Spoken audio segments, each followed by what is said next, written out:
Shining in the setting sun like a pearl upon the ocean. Come and feel me. Hello welcome to my channel. अनि आजको हाम्रो यात्रा रहेको छ दार्जिलिङसम्मको।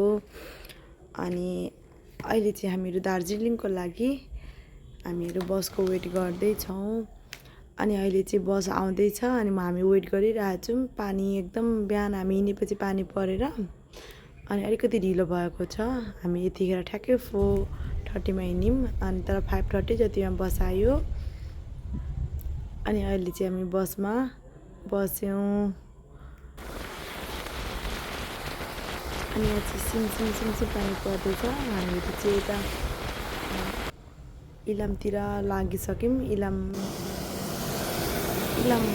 भन्दा पशुपतिनगर छेउतिर।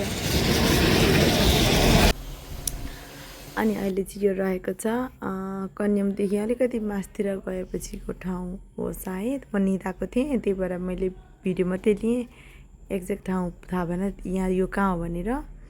अनि अहिले चाहिँ नानीको बाबा अनि बाबु चाहिँ अगाडि हिँड्दैछ। हामी पशुपतिनगरबाट अगाडि जाँदैछौँ।